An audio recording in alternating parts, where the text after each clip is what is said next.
വളരും തോറും പിളരും, പിളരും തോറും വളരും. അങ്ങനെയാണ് കെ എം മാണിയുടെ കേരള കോൺഗ്രസ് നേരത്തെ അറിയപ്പെട്ടിരുന്നത്. ഇപ്പോൾ ജോസ് കെ മാണിയുടെ നേതൃത്വത്തിലുള്ള ഈ മാണി ഗ്രൂപ്പ് LDF വിട്ട് UDF പോകാൻ പോകുന്നു. സഭാ നേതൃത്വത്തിന് അതാണ് താല്പര്യം. ഈ രീതിയിലാണ് വാർത്തകൾ പ്രചരിക്കുന്നത്. സോണിയാഗാന്ധി നേരിട്ട് ജോസ് കെ മാണിയെ വിളിച്ചു, നിങ്ങളുടെ അച്ഛനുമായിട്ട് കോൺഗ്രസിന് വലിയ ബന്ധമാണെന്നൊക്കെ പറഞ്ഞു. പക്ഷേ ജോസ് കെ മാണി വിഭാഗത്തിൻ്റെ പ്രശ്നം നിലവിൽ ഈ പറയുന്ന ജോബ് മൈക്കിൾ, അതുപോലെ തന്നെ സെബാസ്റ്റ്യൻ കുളത്തികൾ, ഈ 2 MLA ഇതിനെ ഏതാണ്ട് അനുകൂലിക്കുന്നു. എന്നാൽ ഇപ്പുറത്തേക്ക് വരുമ്പോൾ പ്രമോദ് നാരായണനും അതുപോലെ തന്നെ റോഷി അഗസ്റ്റിനും ഇവർ LDF തന്നെ ഉറച്ചു നിൽക്കുമെന്ന് പറയുന്നു. N ജയരാജാണ് ഒന്നും മിണ്ടുന്നില്ല. പക്ഷേ ഇവിടെ ജോസ് കെ മാണിയുടെ ഒരു ചിന്ത നമുക്കറിയാലോ, എങ്ങനെയെങ്കിലും ഒന്ന് MLA ആയി കേരളത്തിലൊരു മന്ത്രിയായിട്ടിരിക്കണമെന്ന് അദ്ദേഹത്തിന് ആഗ്രഹമുണ്ട്. 2 തവണ ശ്രമിച്ചു, 2ഉം പരാജയപ്പെട്ടു. അതുകൊണ്ട് ഇനി കേരള രാഷ്ട്രീയത്തിൽ കേരള കോൺഗ്രസ് എമ്മിൻ്റെ സ്ഥാനം എവിടെയായിരിക്കും? CR നീലകണ്ഠൻ സാറുണ്ട്, അഹമ്മദ് മാഷുണ്ട്, എങ്ങനെ കാണാം? അല്ല, ഞാനിതിൽ തുടക്കത്തിൽ ചർച്ച ചെയ്യാൻ എനിക്ക് ഉദ്ദേശിക്കുന്നത് ഈ സഭാ നേതൃത്വത്തിൻ്റെ ഇടപെടൽ സംബന്ധിച്ചാണ്. യഥാർത്ഥത്തിൽ സഭാ നേതൃത്വം ഈ 8 മമ്മൂഞ്ഞ കളിക്കുന്നത്. ഇപ്പം ഞാനൊരു ഉദാഹരണം പറയാം. സഭാ നേതൃത്വം ഒന്നും പറഞ്ഞില്ല കഴിഞ്ഞ തദ്ദേശ തെരഞ്ഞെടുപ്പിൽ, അല്ലേ? പക്ഷെ എന്താ സംഭവിച്ചത്? ജനം പോയി. കാത്തലിക് വിഭാഗത്തിൻ്റെ എല്ലാ സ്ഥലങ്ങളിലും, പത്തനംതിട്ടയാവാം, ഇടുക്കിയാവാം, കോട്ടയമാവാം, എറണാകുളത്തിൻ്റെ ഒരു ഭാഗമാവാം, തൃശ്ശൂരിൽ തന്നെ കുറച്ച്, തൃശ്ശൂർ ടൗൺ അടക്കം, അവരുടെ വോട്ട് UDF പോയി. പാല എന്ന് പറയുന്ന KM മാണിയുടെ സ്വക്ഷേത്രം എന്ന് നമ്മൾ പറയുന്ന ബലം എന്ന് പറയുന്ന പാല പോലും പോയി. പാലയിൽ പോലും LDF പിന്തുണയോടെ ഒരു സ്വതന്ത്ര അവിടെ ചെയർപേഴ്സണാണ്. അതെ അതെ, ജോസ് കെ മാണിക്ക് കിട്ടാവുന്ന ഏറ്റവും വലിയ അടിയാണ്. അപ്പം എന്ത് സംഭവിച്ചു എന്ന് വെച്ചാൽ, ഇവർ ജനങ്ങൾ കൂട്ടത്തോട് അങ്ങടാന്ന് പറഞ്ഞപ്പോൾ സഭാ നേതൃത്വം ഇനി അങ്ങനെയല്ല എന്ന് പറഞ്ഞാലും സഭാ നേതൃത്വം മോശമായി പോകും. ഇത് NSS പണ്ടേ കളിച്ചിട്ടുള്ള കളിയാണ് സമദൂരം. ആരെ ജയിക്കണവരുടെ കൂടെ നിൽക്കുക എന്നുള്ളതാണ് സമദൂരം. അപ്പോൾ എന്ത് സംഭവിക്കുമെന്ന് വെച്ചാൽ, ഈ സഭാ നേതൃത്വം ഇപ്പോൾ തീർച്ചയായും ഇപ്പോൾ അവർക്ക് ഈ UDF അംഗീകരിച്ചേ പറ്റൂ. കാരണം UDF അവരുടെ ആളുകൾ കൂടുതൽ വോട്ട് ചെയ്യുന്നു ഇപ്പോഴത്തെ ഒരു രാഷ്ട്രീയ സാഹചര്യം, അത്രേ ഉള്ളൂ. അതുകൊണ്ട് അവർ പറയാം.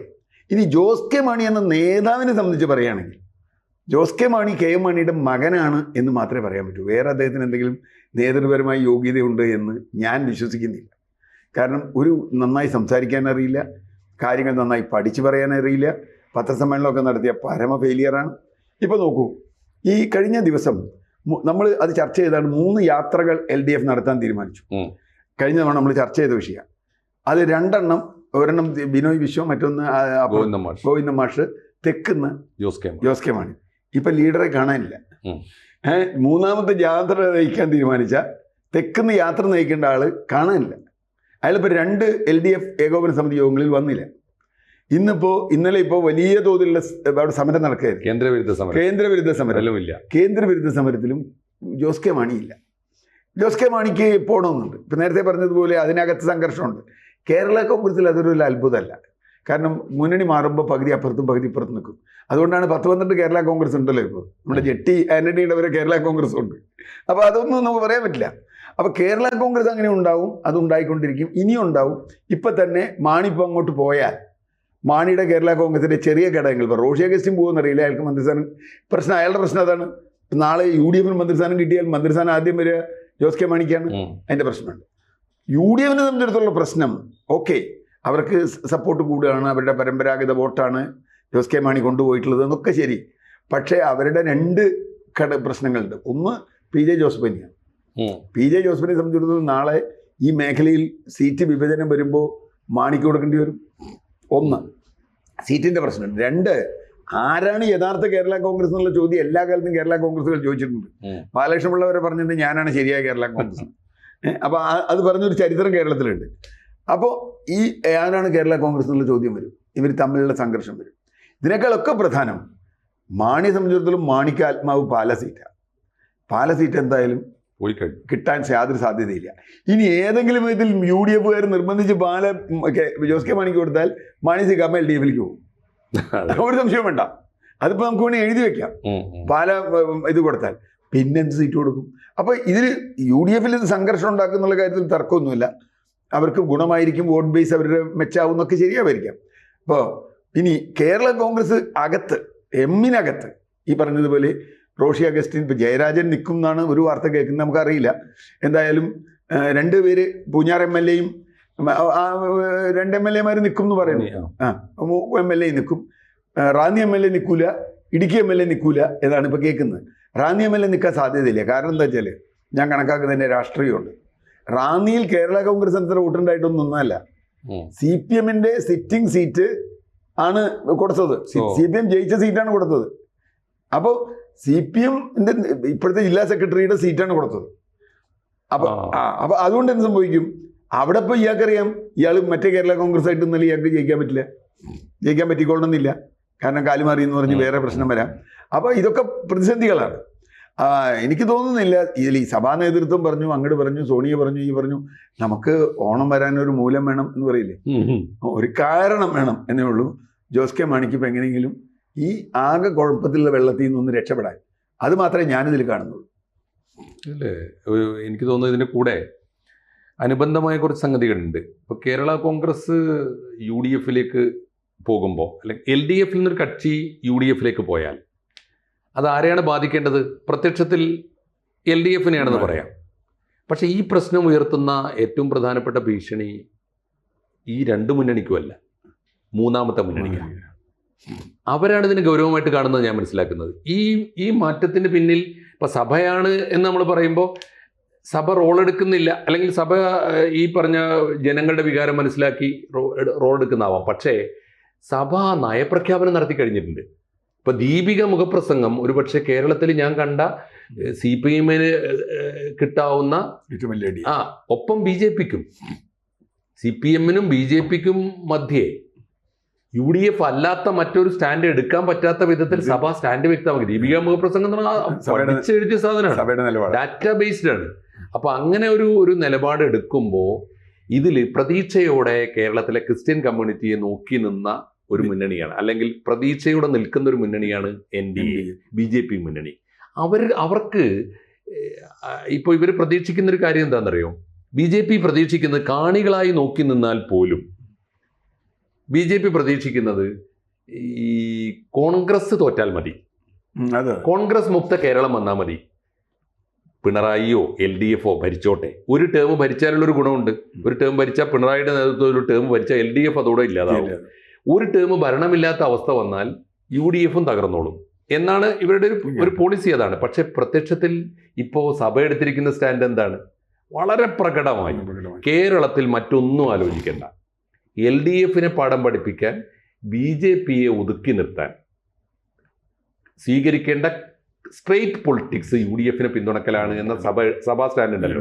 അത് വസ്തുതാപരമാണ്, നമുക്കതിനെ കാണണം. അത് ഏറ്റവും വലിയ പ്രത്യാഘാതം ഉണ്ടാക്കുക. ഇതുവരെ പ്രതികരിച്ചിട്ടില്ല BJPയോ NDAയോ ഈ കാര്യത്തിൽ പ്രതികരിച്ചിട്ടില്ല. രണ്ടാമത്തെ ഒരു കാര്യം കൂടി ഇതിൻ്റെ കൂടെ ഉണ്ട്. ഇപ്പോൾ എനിക്ക് തോന്നുന്നു നേരത്തെ പറഞ്ഞ പുതിയ PJ ജോസഫ് ഇതിനെ ചെറുക്കാനിടയില്ല. കാരണം ഇനിയിപ്പോൾ ജോസഫ് വേറെയും ജോസ് വേറെയും ഒക്കെ ആയിട്ട് നിന്നാൽ പോലും ജോസഫിന് ഇപ്പോൾ ഇത് കുടുംബരക്ഷയുടെ കാലം കൂടിയാണ്. മോന് സീറ്റ് കൊടുക്കണം. അപ്പോൾ അച്ഛനും മോനും 2 സീറ്റ് കിട്ടിയാൽ തീരും പുതിയ ജോസഫിൻ്റെ രാഷ്ട്രീയ പ്രശ്നങ്ങൾ. അപ്പോൾ അത് അങ്ങനെ തീരും എന്നാണ് ഞാൻ കരുതുന്നത്. വേറൊരു പ്രധാനപ്പെട്ട കാര്യം കൂടി ഇതിൻ്റെ കൂടെ നമ്മൾ ചർച്ച ചെയ്യേണ്ടതുണ്ട്. ഇപ്പോൾ ഈ വിഷയം സോണിയാഗാന്ധി നേരിട്ട് വിളിച്ചു എന്ന് പറയുന്നു, അല്ലെങ്കിൽ സോണിയാഗാന്ധിയെ കൊണ്ട് നേരിട്ട് വിളിപ്പിച്ചു. ഒന്ന്. രണ്ടാമത്തെ കാര്യം, മുന്നണിയിലെ ഏറ്റവും പ്രധാനപ്പെട്ട ഘടകകക്ഷിയായ മുസ്ലിം ലീഗ് ഇതിനെ മുക്തകണ്ഠം സ്വാഗതം ചെയ്യുന്നു. അതിൻ്റെ കാര്യം എന്താണ്? എനിക്ക് തോന്നുന്നു നമ്മൾ ഈ പ്രത്യക്ഷമായിട്ട് കാണുന്ന ഒരു UDF സപ്പോർട്ടോ അല്ലെങ്കിൽ UDF വേവോ, നമ്മളിപ്പോൾ തദ്ദേശ സ്വയംഭരണ തെരഞ്ഞെടുപ്പിലൊക്കെ കണ്ടതുപോലൊരു വേവ് ഉള്ളപ്പോഴും UDFനകത്ത് കടുത്ത ആശങ്കകൾ നിലനിൽക്കുന്നുണ്ട്. അവരിപ്പോഴും കോൺഫിഡൻ്റ് അല്ല, പല കാരണങ്ങളാൽ. കാരണം വളരെ സങ്കീർണമാണ് കേരളത്തിലെ രാഷ്ട്രീയ സ്ഥിതി. ഇപ്പോൾ 2-3 കാര്യങ്ങൾ അവർ ഭയപ്പെടുന്നുണ്ട്. ഒന്ന്, LDFും BJPയും തമ്മിൽ ഒരു അന്തർധാര ഉണ്ടാകും എന്നവർ ഭയപ്പെടുന്നുണ്ട്. അങ്ങനെ വന്നാൽ രക്ഷയില്ല കേരളത്തിൽ. അതെങ്ങനെ റിയലൈസ് ചെയ്താൽ, ഞാനത് ഉണ്ടാകുമെന്ന് ഭയപ്പെടുന്നവരോട് എപ്പോഴും പറയാറുള്ളത്, എനിക്ക് കേരളത്തിലെ ജനങ്ങളിലാണ് വിശ്വാസം. ഏത് ജനങ്ങളിൽ?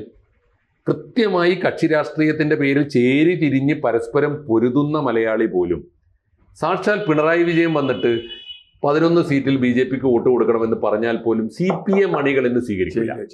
തിരിച്ചും കേരളത്തിലെ BJPയുടെ ഏറ്റവും വലിയ നേതാവ് വന്നിട്ട് നമുക്ക് 11 സീറ്റ് മതി കേട്ടാ, ബാക്കിയൊക്കെ CPMന് ചെയ്തോളൂ എന്ന് പറഞ്ഞാൽ BJPയുടെ അണികളും കേൾക്കാത്ത ഒരു സാഹചര്യമുണ്ട് കേരളത്തിൽ. ആ കോൺഫിഡൻസ് പക്ഷേ ജനങ്ങളെ കുറിച്ചുള്ളൂ. പക്ഷേ ഗ്രാസ് റൂട്ടിൽ നിന്നുള്ള ഫീഡ്ബാക്ക് എടുക്കാൻ പരാജയപ്പെടുന്നു. അതുകൊണ്ടാണ് രാഷ്ട്രീയക്കാരുടെ കണക്കൊക്കെ തെറ്റുന്നത്.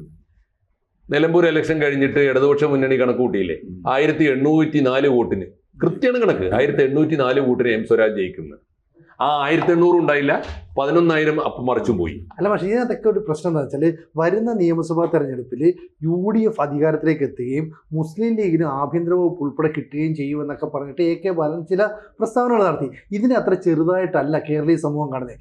ഏതെങ്കിലും തരത്തിൽ ഈ പറയുന്ന മുസ്ലിം ലീഗിന് വലിയ ആധിപത്യം ഉണ്ടാകാൻ ശ്രമം ഉണ്ടായാൽ സ്വാഭാവികമായിട്ടും ഭൂരിപക്ഷ സമുദായം ഈ BJP-ക്കാർ ഉൾപ്പെടെ CPM-ലേക്ക് വോട്ട് ചെയ്യാം, വീണ്ടും ഒരു പിണറായി സർക്കാർ വരാം, അതായത് LDF-ന്റെ 3.0 ഗവൺമെന്റ് രൂപീകരിക്കപ്പെടാം. അതാണ് UDF-നെ വല്ലാതെ ആശങ്കപ്പെടുന്നത്. അതുകൊണ്ട് സോണിയാഗാന്ധി അതുപോലെ തന്നെ കുഞ്ഞാലിക്കുട്ടി ഇവരൊക്കെ നേരിട്ട് ജോസ് കെ മാണിയെ വിളിക്കുക. കാരണം മധ്യ കേരളത്തെ സംബന്ധിച്ച് കേരള കോൺഗ്രസ് എം UDF-ൽ നിൽക്കുന്നത് ഒരു ശക്തി തന്നെയാണ്.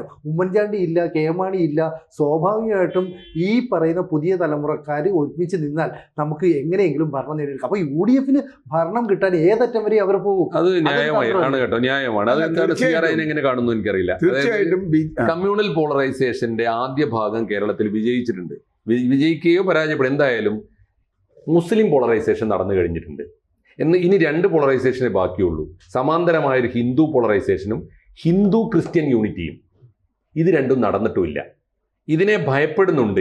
ഈ മുസ്ലിം പോളറൈസേഷൻ UDF-നെതിരായിട്ട് വരുമോ എന്ന് UDF ഭയപ്പെടുന്നുണ്ട് എന്നാണ് CG പറഞ്ഞത്. അല്ല, പോളറൈസേഷൻ എപ്പോഴും അപകടകരമാണ്. കാരണം കൗണ്ടർ പോളറൈസേഷൻ ഉണ്ടാവും. പക്ഷേ ഞാനിപ്പോഴും AP പറഞ്ഞ ഒരു കാര്യത്തിൽ യോജിക്കുക. എനിക്ക് കേരളത്തിലെ ജനങ്ങൾ സെക്യുലർ ആണെന്ന് ഇപ്പോഴും കരുതുന്ന ഒരാളാണ് ഞാൻ. അവരുടെ കമ്മ്യൂണൽ പോളറൈസേഷൻ പോലും ഒരു സെക്യുലർ പൊളിറ്റിക്സിന് വേണ്ടിയുള്ള കമ്മ്യൂണൽ പോളറൈസേഷനെ ഇപ്പോഴും ഉണ്ടായിട്ടുള്ളൂ എന്ന് ഞാൻ വിചാരിക്കുന്നത്. കാരണം എന്താ വെച്ചാൽ ഇപ്പോൾ ലോക്സഭാ തെരഞ്ഞെടുപ്പിൽ എന്തുകൊണ്ടാണ് മുസ്ലിം വോട്ട് കോൺഗ്രസിന് പോയത്? അത് മുസ്ലിം വോട്ടായതുകൊണ്ടല്ല, സെക്യുലർ വോട്ടായതുകൊണ്ടാണ്. കാരണം BJP വരരുത് എന്ന് താല്പര്യമുള്ളതുകൊണ്ട് മാത്രം വന്നതാ. അവര് തന്നെ 2021 തെരഞ്ഞെടുപ്പിൽ LDF-ന് വോട്ട് ചെയ്തല്ലോ. ഈ ആളുകൾ തന്നെ 2021 LDF-ന് വോട്ട് ചെയ്തു. കാരണം അന്ന് ഒരു പക്ഷേ വേറെ ചില ഇമേജറിയൊക്കെ ഉണ്ട്. എന്തായാലും പിണറായി കേരളത്തിന് ശക്തനായ മുഖ്യമന്ത്രിയാണ്, കേരളത്തിൽ പ്രതിസന്ധി വന്നാൽ നേരിടും തുടങ്ങിയ നെറേറ്റീവ്സിലൊക്കെ വോട്ട് ചെയ്തവരുണ്ട്. ഇനി ഇപ്പോൾ ആഭ്യന്തരമന്ത്രിയായി ബാലൻ്റെ സ്റ്റേറ്റ്മെന്റ് എടുക്കാം. ആഭ്യന്തരം ജമാഅത്തെ ഇസ്ലാമി എന്നാണ് ബാലൻ പറഞ്ഞ് അതിന് അല്ല, ഏതായാലും ഇനിയിപ്പോൾ മുസ്ലിം ലീഗിന് കിട്ടുമെന്നുള്ളതാണ് ചോദ്യം. ഞാൻ ഒരിക്കലും വിചാരിക്കുന്നില്ല. മുസ്ലിം ലീഗിനെ സംബന്ധിച്ചിടത്തോളം വളരെ സ്ട്രാറ്റജിക്കലായി ചിന്തിക്കുന്ന ഒരു പാർട്ടിയാണ് മുസ്ലിം ലീഗ് എന്ന് ഞാൻ. ഒരു കാരണവശാലും ആഭ്യന്തരം അവർ ചോദിക്കില്ല. അല്ല, ഒന്ന് ചോദിക്കൂല. ചോദിച്ച കാലത്തും ഭരിച്ച കാലത്തും എന്ത് ദോഷം ഉണ്ടായിട്ടില്ല. അപ്പൊ ആഭ്യന്തരം അവർ ചോദിക്കില്ല എന്ന് മാത്രമല്ല, ഞാൻ അവരെ വളരെ സ്ട്രാറ്റജിക്കലായി ഈ പൊളിറ്റിക്സ് കാണുന്ന ഒരു പാർട്ടിയാണ് മുസ്ലിം ലീഗ്. എല്ലാ കാലത്തും ഞാൻ മുസ്ലിം ലീഗിനെ എതിർത്തിരുന്ന കാലത്ത് ഞാൻ കണ്ടിട്ടുണ്ട്. ഇപ്പോൾ മാറാട് വീണ്ടും പൊന്തി വന്നപ്പോൾ ഞാൻ ഇപ്പോഴും കരുതുന്നത് കേരളത്തിലെ മുസ്ലിം ലീഗ് വലിയൊരു ശക്തി ആയതുകൊണ്ടാണ് ബാബറി മസ്ജിദും മാറാടും പടരാതിരുന്നത്. അല്ലെങ്കിൽ പടരാനുള്ള സാധ്യതയുണ്ട്. ഇവിടെ ലോകത്തൊക്കെ പടരും. മുസ്ലിം ലീഗാണ് ഒരു പരിധിവരെ ബാബറി മസ്ജിദ് വന്നപ്പോൾ ഇവിടുത്തെ അമ്പലങ്ങൾ പൊളിക്കുന്നതിനെതിരായിട്ട് വന്നൊരു കാര്യം. മുസ്ലിം ലീഗിന് അകത്ത് എലമെന്റ്സ് ഉണ്ടായിരുന്നു എന്ന് ഞാൻ പറയാം. ഞാൻ അതിൻ്റെ ഒരു വിപ്ലവകാര്യം പറയാം. അതിന്റെ ഇൻഡെപ്ത് മുസ്ലിം ലീഗിനെ ഡീപ്പ് റൂട്ടഡ് ആയിട്ടുള്ള ഐഡിയോളജിക്കലി ഒരു പൊളിറ്റിക്സിൽ ഇപ്പൊ താല്പര്യമില്ല. മുസ്ലിം ലീഗിന് ആകെ താല്പര്യമുള്ളത് പൊളിറ്റിക്കൽ ട്രേഡിലാണ്, രാഷ്ട്രീയ കച്ചവടമാണ്. കച്ചവടത്തിന് ആദ്യം വേണ്ടത് സമാധാനമാണ്. അതുകൊണ്ട് സമാധാനം വിട്ടുള്ള ഒരു കളിക്ക് കുഞ്ഞാലിക്കുട്ടി പോവില്ല. അല്ല, ഞാൻ പറഞ്ഞത്, ഞാൻ അതിന്റെ റിസൾട്ടാ പറഞ്ഞത്. അതുകൊണ്ട് തന്നെ പക്ഷെ നമ്മളത് പറയാൻ പറ്റില്ല. ഇപ്പൊ ഗുജറാത്തിൽ ട്രേഡേഴ്സ് ആണ് ഏറ്റവും കൂടുതലുള്ളത്. ഗുജറാത്തിൽ BJP-യുടെ ശക്തി ട്രേഡേഴ്സാണ്. പക്ഷെ ഏറ്റവും അസമാധാനം ഉണ്ടായ സ്ഥലങ്ങളിൽ നിന്ന് ഗുജറാത്താണ്. കാരണം അവിടെ ഒരു അസമാധാനം ഉണ്ടാക്കിയിട്ട് തന്നെയാണ് ട്രേഡ് വികസിപ്പിച്ചത്. ഗുജറാത്ത് കലാപവും ആയി ബന്ധപ്പെട്ട് ഏറ്റവും കൂടുതൽ ബന്ധപ്പെട്ട ആളുകളാരാ? പക്ഷേ അവർക്ക് ട്രേഡ് അവർക്ക് പ്രധാനമാണല്ലോ. മറുവാറി അതുപോലെ അവരുടെ കമ്മ്യൂണിറ്റി ആണല്ലോ. ഞാൻ പറഞ്ഞു ഇവിടെ പ്രശ്നം അതല്ല. ഇവിടെ ഇവര് ഭൂരിപക്ഷം എന്ന് പറയാൻ പറ്റില്ല. ചില പ്രദേശങ്ങളിൽ ഒഴിച്ചാൽ മുസ്ലിം സമുദായം ന്യൂനപക്ഷ സമുദായമാണ്. അവരെ സംബന്ധിച്ചിടത്തോളം ഈ ട്രേഡ് എന്ന് ഞാൻ പറഞ്ഞ് സമ്മതിച്ചു. പക്ഷെ ട്രേഡ് എന്ന് പറയുന്നത് ഡെമോക്രസിയുടെ ഒരു ഭാഗം. ആയിക്കോട്ടെ, ഞാൻ ട്രേഡും ക്യാപിറ്റലിസവും ഡെമോക്രസിയും ഒന്നിച്ചു പോകുന്ന ഒരു സാധനം എന്നാണല്ലോ ലോകത്ത് പറയാം. ഞാൻ പറഞ്ഞ ഒറ്റ കാര്യം പറയാം. ഇവർ ഈ പറയുന്ന ഐഡിയോളജിക്കൽ ഭീഷണി ഒന്നും മുസ്ലിം ലീഗിനകത്തില്ല. ഇല്ല, അതൊന്നുമില്ല. അവർക്ക് ഐഡിയോളജി ഒന്നും അതൊന്നും പ്രശ്നമല്ല. അവരങ്ങനെ ഞാൻ പറഞ്ഞ ഐഡിയോളജിയിലെ കമ്മ്യൂണലിസവും ഇല്ല, രണ്ടുമില്ല. അതാണല്ലോ ഇതിന്റെ ഗുണം. രാഷ്ട്രീയ പാർട്ടികൾക്ക് ഏത് പാർട്ടിക്ക് ഐഡിയോളജി ഉള്ള അർത്ഥത്തിൽ ഇപ്പൊ മാർക്സിസ്റ്റ് പാർട്ടിക്കുണ്ടോ, കോൺഗ്രസിനുണ്ടോ, BJP-ക്കുണ്ടോ? ഒന്നുമില്ലല്ലോ. ഞാൻ പറഞ്ഞ ഒരു പ്രാക്ടിക്കൽ പൊളിറ്റിക്സിൽ ഷ്രൂഡാണ് ലീഗ് എന്നാണ് ഞാൻ ഇപ്പോഴും വിചാരിക്കുന്നത്. അപ്പൊ ആ ലീഗ് തന്നെ ഈ പറഞ്ഞ കേരള കോൺഗ്രസ് വരണമെന്ന് ആഗ്രഹിക്കുന്നു. ആഗ്രഹിക്കുന്നു. ഇപ്പൊ പക്ഷേ ഒരു പ്രശ്നം എന്താ വെച്ചാൽ കഴിഞ്ഞ ദിവസത്തെ ഈ പറയുന്ന മീറ്റിംഗ് അല്ലെങ്കിൽ LDFന്റെ ജാഥയിലൊന്നും ഈ ജോസ് കെ മാണി കണ്ടില്ല. ജോസ് കെ മാണി മുങ്ങി എന്നാ പറയുന്നത്. അപ്പൊ ഇല വിളരുമോ മാണി ഈ ജോസ് കെ മാണി പ്രത്യക്ഷപ്പെടുമോ എന്നൊക്കെയുള്ളതാണ് ചർച്ച ചെയ്യപ്പെടുന്നത്. അതെ അതിൽ എന്തെങ്കിലും പറഞ്ഞ് നമുക്ക് കൺക്ലൂഡ് ചെയ്തുകൂടെ എങ്ങനെ? തീർച്ചയായിട്ടും എനിക്ക് തോന്നുന്നു ഇപ്പോൾ അത് CR ആദ്യം പറഞ്ഞൊരു കാര്യമാണ്. ജോസ് കെ മാണി കേരള രാഷ്ട്രീയത്തിൽ രക്ഷപ്പെടാനുള്ള സാധ്യത കുറവാണ്. ഏത് മുന്നണിയിലേക്ക് പോയാലും അത് അദ്ദേഹത്തിന്റെ തന്നെ കയ്യിൽ ഇരിപ്പുകൊണ്ടും അദ്ദേഹത്തിന്റെ ശേഷിക്കുറവുമാണ്. ഈ അച്ഛന്മാരെ നോക്കിയിട്ട് കേരള രാഷ്ട്രീയം കണ്ട നമുക്ക് മക്കളൊക്കെ അതാവണമെന്ന് ആഗ്രഹിക്കുന്നതിന് അർത്ഥമില്ല. എന്നോട് എപ്പോഴും മനസ്സ് തുറന്ന് സങ്കടം പറയുന്ന ഒരാളാണ് ഡോക്ടർ MK മുനീർക്ക. മുനീർക്ക പറയാറുള്ളത്, എടാ എന്റെ ഏറ്റവും വലിയ പരാജയം എന്താണെന്നറിയോ, ആളുകൾ എന്നിലൂടെ CH പ്രതീക്ഷിക്കുന്നതാണ്. അത് അദ്ദേഹം സത്യസന്ധനായതുകൊണ്ട് അത് പറയുന്നത്. ജോസ് കെ മാണി സാറായി കളയാം എന്ന് വിചാരിക്കുന്നിടത്താണ് അതിന്റെ പരാജയം. അതുകൊണ്ട് തന്നെ ജോസ് കെ മാണി എത്രയേ ഉള്ളൂ എന്ന് കേരള കോൺഗ്രസ്സുകാർക്ക് നന്നായിട്ട് അറിയാം. അതുകൊണ്ട് ജോസ് കെ മാണി ഏത് മുന്നണിയിലേക്ക് പോയാലും പച്ച പിടിക്കും ക്ലച്ച് പിടിക്കും എന്ന് എനിക്ക് യാതൊരു പ്രതീക്ഷയില്ല. അതുകൊണ്ട് നമുക്ക് ഇത്ര ഇതിൽ കാണേണ്ടതുള്ളൂ. ഈ സമയത്ത് LDFൽ നിന്ന് ഒരു നമ്മൾ പൂർവ്വകാല പാരമ്പര്യം എടുക്കുമ്പോൾ ഒട്ടും മോശമല്ലാത്തൊരു ഘടകകക്ഷി UDFലേക്ക് പോകുന്നു എന്ന് LDFന് എന്ത് ആഘാതം ഉണ്ടാക്കാൻ പറ്റും? ഇന്നിപ്പോ കൗണ്ടർ തുടങ്ങിയവര് മാണി CP കാപ്പനെ കൊണ്ടുപോയിട്ട് മലബാറിൽ ഒരു സുരക്ഷിത സീറ്റ് കൊടുക്കാം, എന്നിട്ട് പാലായില് ജോസ് കെ മാണിയെ തന്നെ ഞങ്ങൾ ജയിപ്പിച്ചു തരാം എന്നൊക്കെയുള്ള ഓഫർ വെച്ചിട്ടുണ്ട് അത്രേ CPM.